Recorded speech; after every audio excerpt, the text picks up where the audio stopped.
Hello everyone, कैसे हैं आप सब। एक बार पुनः सी कोचिंग क्लासेस पर स्वागत है। उम्मीद करता हूं आप सब अच्छे होंगे, मस्त होंगे, बेहतर होंगे, आपकी पढ़ाई बेहतर चल रही होगी। इस चैनल पे बच्चों 11th क्लास का स्टडी मटेरियल प्रोवाइड किया जाता है। यदि आप 11th क्लास में और इस चैनल पे पहली बार आए तो चैनल को सब्सक्राइब जरूर कर लें। चलिए, आज का टॉपिक है बच्चों डाल्टन के परमाणुवाद का सिद्धांत या डाल्टन का परमाणुवाद। क्वेश्चन कैसे पूछा जाएगा, डाल्टन के परमाणुवाद सिद्धांत को समझाइए। तो आपको कम से कम 5 पॉइंट लिखना ही पड़ेगा। इनकी सीमाएं अर्थात कमियों के बारे में कभी नहीं पूछा गया, लेकिन यदि पूछ दिया जाएगा तो उस पर भी हम चर्चा करेंगे, पूरा डीप में चर्चा करेंगे। बिल्कुल आप परेशान मत होना। और हाँ बच्चों, यदि आपको 11th क्लास का नोट्स लेना है या किसी भी क्लास का नोट्स लेना है तो कॉन्टेक्ट नंबर मेरा है 9685299149। ये मेरा पर्सनल नंबर है बच्चों। इस नंबर पर आप है ना मैसेज कर सकते हैं, व्हाट्सएप कर सकते हैं या कांटेक्ट कर सकते हैं। जिसको प्रॉपर नोट्स लेना है तो मात्र चार्ज 100 रुपीज है और ऑल चैप्टर के हैंड रिटन नोट्स दिए जाते हैं। चलिए शुरू करते हैं बच्चों डाल्टन के परमाणुवाद का सिद्धांत। डाल्टन ने परमाणुवाद के सिद्धांत को कब दिया तो 1808 में दिया। परमाणुवाद का सिद्धांत का मतलब परमाणु के बारे में संपूर्ण जानकारी सबसे पहले। ठीक है, डाल्टन ने परमाणु के बारे में क्या क्या चीज बताया बच्चों। वैसे तो परमाणु का यदि हम इंग्लिश शब्द देखें तो एटम होता है कि नहीं। परमाणु का एटम, ए मतलब कैन नॉट, टम मतलब कट, जिसे तोड़ नहीं सकते। देखिए बच्चों, इसको तोड़ा गया है एटम। थोड़ा आप इसको समझिएगा। एटम के दो भाग हैं बच्चों। दो भाग कौन से, पहले ए और दूसरा टम। इसका अर्थ बोला गया, ए का मतलब होता है कैन नॉट। ठीक है, ए का मतलब होता है कैन नॉट, जिसे नहीं कर सकते, कैन नॉट। ठीक है, और टर्म को बोला गया कट। क्या, कट। कट मतलब काटना या तोड़ना। जिसे हम तोड़ नहीं सकते उसे एटम कहते हैं या परमाणु कहते हैं।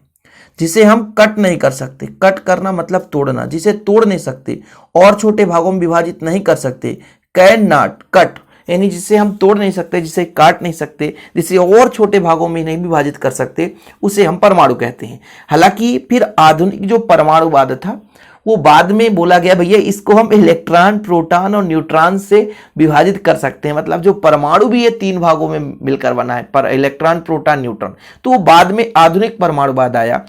लेकिन 1808 में जब डाल्टन साहब ने अपना जो सिद्धांत दिया उसमें यही बताया कि परमाणु मतलब एटम और कैन नॉट कट, मतलब ए मतलब कैन नॉट, टर्म मतलब कट, जिसे हम काट नहीं सकते, जिसे हम तोड़ नहीं सकते, जिसे विभाजित नहीं कर सकते। तो परमाणु को उन्होंने अविभाज्य बताया। पहला पॉइंट सबसे महत्वपूर्ण है कि परमाणु जो है अविभाज्य है, अविनाशी कणों से मिलकर बना हुआ है। मतलब ये टूट नहीं सकता है। ठीक है, यानी पदार्थ का एक सूक्ष्मतम कण होगा जिसे हम तोड़ ना सके, वो आपका परमाणु कहला जाता है।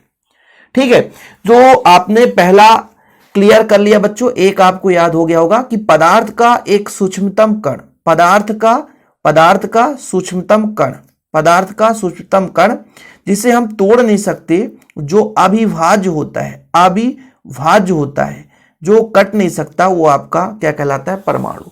ठीक है, पहला पॉइंट यही है, पदार्थ अत्यंत सूक्ष्म, अविभाज्य तथा अविनाशी कणों से मिलकर बना है। इन कणों को परमाणु कहते हैं। ये किनके द्वारा दिया गया सिद्धांत है, ये डाल्टन साहब के द्वारा दिया गया सिद्धांत है। यानी पदार्थ अत्यंत छोटे छोटे कणों से मिलकर बना होता है जिसे हम परमाणु कहते हैं। ये भी आप कह सकते हो। दूसरा, आप इसका नियम लिख सकते हो कि परमाणु अविभाज्य है। इसे रासायनिक विधि से या किसी अन्य विधि से हम विभाजित नहीं कर सकते। ठीक है, इसके भाई 2-3 आप आसानी से मतलब बना सकते हो इसके गुण, है ना। डाल्टन के जो सिद्धांत को जरूरी नहीं रहता कि जो हम इसमें लिखें वही चीज लिखना है।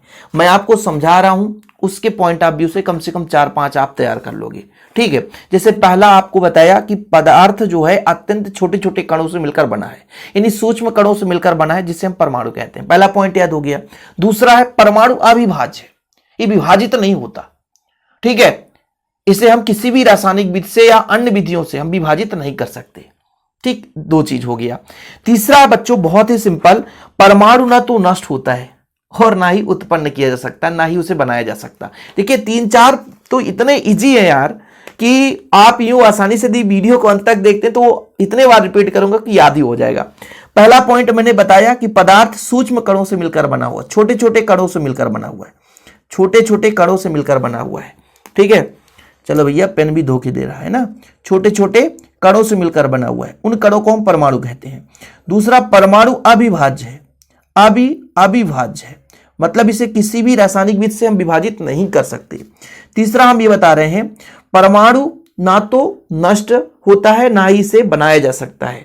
कुल मिलाकर के ना तो उत्पन्न किया जा सकता है ना ही इसे नष्ट कर सकते हैं। ना तो नष्ट कर सकते हैं और ना इसे बना सकते हैं। ठीक है, 3 हो गया। चौथा पॉइंट आपको तैयार करना है, परमाणु में पदार्थ के सभी गुण उपस्थित होते हैं। पदार्थ के सभी गुण उपस्थित होते हैं। तो ये 4 पॉइंट यूं आसानी से आपको तैयार हो गया। देखो भाई, फटाफट तैयार करना कि पदार्थ छोटे छोटे कणों से मिलकर बना होता है जिसे परमाणु कहते हैं। पदार्थ का जो सूक्ष्मतम कण है वो अविभाज्य है, जिसे हम विभाजित नहीं कर सकते, यानी परमाणु एक अविभाज्य है जिसे किसी रासायनिक विधि से हम विभाजित नहीं कर सकते। तीसरा, आपका परमाणु को ना तो नष्ट कर सकते हैं और ना ही इसे किसी विधि से हम बना सकते हैं। चौथा जो आपका है, परमाणु में पदार्थ के सभी गुण उपस्थित रहते हैं। ऐसे आपको तैयार करना है शॉर्ट टिक बना करके, ये नहीं कि पूरा हिंदी याद करते रह जाओ, ऐसा नहीं होता बच्चों। अब जब परमाणु आपस में संयोग करते हैं तो हमेशा सरल अनुपात में ही होते हैं। परमाणु जब संयोग करेंगे बच्चों तो सरल अनुपात में संयोग करते हैं। परमाणु हमेशा संयोग करते हैं तो सरल अनुपात में संयोग करेंगे। और जैसे मैं आपसे कह दूं कि एक तत्व है, उसके कई सारे परमाणु हो सकते हैं। एक तत्व है, ठीक है, तत्व, इसके जितने भी परमाणु होंगे, एक ही तत्व के जितने भी परमाणु होंगे वो समान होंगे। क्या होंगे बच्चों? समान होंगे। लेकिन भिन्न भिन्न तत्व ले लिया, जैसे हीलियम ले लिया और नियाम ले लिया, इन दोनों के परमाणु समान नहीं हो सकते हैं, है ना, ये भिन्न होंगे बच्चों। क्या होंगे? भिन्न होंगे।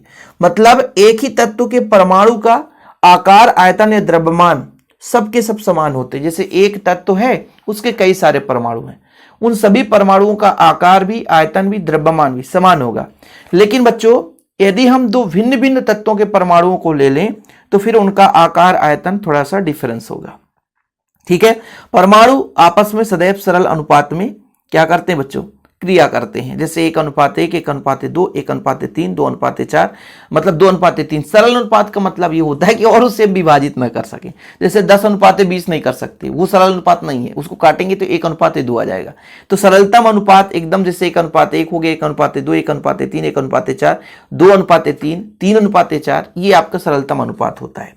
तो 6-7 तो ऐसे हो गए यार, आसानी से आपसे बन जाएगा। फिर से एक बार रिवीजन करते हैं। पदार्थ सूक्ष्मतम कणों से मिलकर बना होता है जिसे परमाणु कहते हैं। परमाणु अविभाज्य, उसे किसी भी विधि से तोड़ नहीं सकते। परमाणु को ना तो नष्ट कर सकते ना किसी भी विधि से बना सकते हैं। परमाणुओं में पदार्थ के सभी गुण रहते हैं। तीसरा है परमाणु, 5वां नंबर आप लिखो, परमाणु सदैव सरल अनुपात में संयोग करते हैं। अब 6ठा नंबर में आप लिखोगे, एक ही तत्व के सभी परमाणुओं की आकृति, आकार समान होता है लेकिन भिन्न भिन्न। 7वें नंबर में आप लिखोगे कि भिन्न भिन्न तत्वों के जो परमाणु हैं उनका आकार, आयतन समान नहीं होता। चलिए फटाफट यहां पर रिवीजन करते हैं। पदार्थ अत्यंत सूक्ष्म, अविभाज्य, अविनाशी कणों से मिलकर बना होता है जिन्हें हम परमाणु कहते हैं। आकार, आकृति और द्रव्यमान में किसी तत्व के सारे परमाणु समान होते हैं। मैंने बताया ना कि भाई एक ही तत्व के जितने भी परमाणु होंगे, मतलब एक तत्व के जितने परमाणु होंगे उनका आकार, आकृति, आयतन, द्रव्यमान सब समान होगा। लेकिन यदि अलग अलग तत्व के परमाणु हैं, आकार, आकृति, द्रव्यमान में अलग अलग तत्व के परमाणु अलग अलग होते हैं। 2 चीज यहां पे क्लियर हो गया। एक ही अथवा अलग अलग तत्वों के परमाणु आपस में संयोग कर यौगिक बनाते हैं जिसमें सूक्ष्मतम कण को अणु कहते हैं। कहने का तात्पर्य यह हुआ कि जब परमाणु आपस में संयोग करते हैं बच्चों तो अणु या यौगिक का निर्माण करते हैं। इस पॉइंट को भी मैंने मेंशन किया कि परमाणु आपस में एक सरल अनुपात में ही संयोग करेंगे।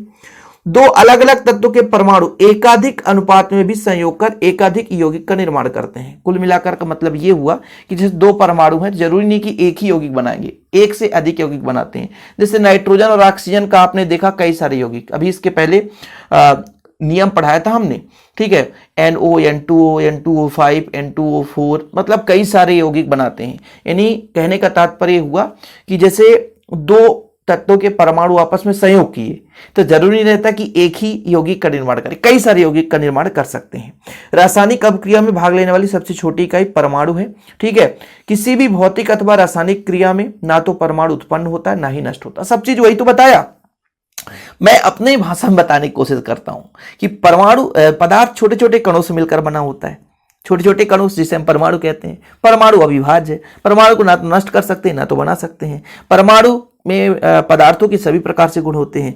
एक ही तत्व के सभी परमाणु आकार, आयतन, द्रव्यमान में समान होते हैं। भिन्न भिन्न तत्वों के परमाणु आकार और आयतन में समान नहीं होते। परमाणु आपस में सरल अनुपात में संयोग करते हैं। परमाणु जब संयोग करते हैं तो संयोग करके यौगिक का निर्माण करते हैं। लेकिन ध्यान रखिएगा, जरूरी नहीं रहता कि एक ही यौगिक का निर्माण करें। दो या दो से अधिक तत्वों के जो परमाणु संयोग करके एक से अधिक यौगिक का निर्माण कर सकते हैं। और यहाँ पे सबसे सूक्ष्मतम इकाई परमाणु है। तो डाल्टन का परमाणुवाद जो सिद्धांत है बच्चों, ये सारे उनके कई सारे सिद्धांत थे, लेकिन उनकी कमियां भी थी। कमियां क्या थी कि यहाँ पर देखिएगा कि भिन्न पदार्थ, इन्होंने ये तो बताया था कि मान लीजिए भिन्न पदार्थ आपस में संयोग करेंगे तो यौगिक का निर्माण करेंगे, लेकिन भिन्न पदार्थों में परमाणु एक दूसरे से भिन्न होने की व्याख्या नहीं कर पाए। ठीक है, इन्होंने ये भी बताया था कि भाई एक ही तत्व के सभी परमाणु जो आकार, आयतन, द्रव्यमान में समान होते हैं, लेकिन भिन्न भिन्न तत्वों में जो भिन्न भिन्न परमाणु लेते हैं उनका आकार, आयतन और द्रव्यमान समान नहीं होता है। तो इन्होंने ये तो बता दिया समान नहीं होता, लेकिन इसके कारण को व्यक्त नहीं कर पाए, पुष्टि नहीं कर पाए, व्याख्या नहीं कर पाए। पदार्थों के परमाणुओं के संयुक्त होकर यौगिक निर्माण के कारणों को स्पष्ट न कर पाना। मतलब इन्होंने बताया कि दो परमाणु आपस में संयोग कर लिए, अणु बना लिए, यौगिक बना लिए, लेकिन ऐसा क्यों बना लिए, ऐसा क्यों बनाता है भैया? वो तो बाद में बोले इलेक्ट्रॉन का साझा होता है, सहसंयोजी बंध बनता है, आयनिक बंध बनता है, उपसहसंयोजी बंध बनता है, परमाणुओं के साझे से होता है, अष्टक नियम, ये सारे नियम बाद में आए। तो इन्होंने ये व्याख्या नहीं कर पाया।